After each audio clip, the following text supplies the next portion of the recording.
क्या तुम्हें पता है, फिजिक्स की मदद से डिक फॉसबरी नाम के ओलंपियन ने हाई जंप का पूरा खेल ही बदल के रख दिया था।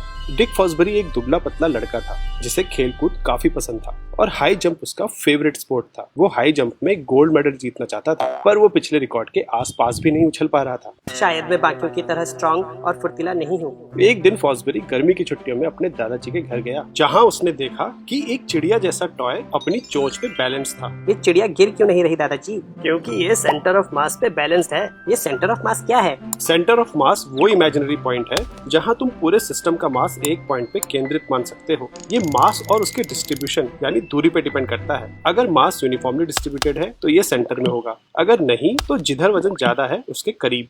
इस चिड़िया की बनावट ऐसी है कि उसका सेंटर ऑफ मास उसकी चोंच पे है, इसलिए ये बैलेंस्ड है। इसका मतलब मेरा भी कोई सेंटर ऑफ मास होगा। हाँ, तुम्हारी नाभि के पास, पर ये हमारे पोज बदलने पे इधर उधर भी हो सकता है, बॉडी के बाहर भी। ये बात सुन के फॉसबरी के दिमाग में एक आइडिया चमका। हाई जंप में हम जमीन को पुश करते हैं जिससे हमारे ऊपर एक फोर्स लगती है और हम ऊपर जाते हैं। अगर बॉडी का पूरा मास सेंटर ऑफ मास पे केंद्रित माना जा सकता है तो कूदने पे ये पॉइंट कितना ऊपर और कितना दूर जाएगा, ये कूदने की फोर्स और उसकी डायरेक्शन पे डिपेंड करेगा। एक बार हवा में आ गए तो फिर इस बात को चेंज नहीं कर सकते, लेकिन सेंटर ऑफ मास तो बॉडी के बाहर भी हो सकता है। अगर मैं ऐसे बेंड हो जाऊं तो मेरी बॉडी इस पॉइंट से थोड़ा और ऊपर आ सकती है। फॉसबरी ने ऐसा ही किया। वो सीधा या टेढ़ा कूदने के बजाय ऐसे अपनी बॉडी को आर्च के रूप में बनाकर कूदता। बाकी टेक्निक्स में इंसान को सेंटर ऑफ मास को बार के ऊपर लेके कूदना पड़ता था, पर फॉसबरी की टेक्निक में सेंटर ऑफ मास बार के नीचे ही रहता और बॉडी ऊपर से निकल जाती, जिससे उसे कुछ इंच का एडवांटेज मिल गया। शुरू में फॉसबरी को ऐसे कूदता देख लोगों ने उसका खूब मजाक उड़ाया, लेकिन फॉसबरी को अपनी टेक्निक पे पूरा भरोसा था।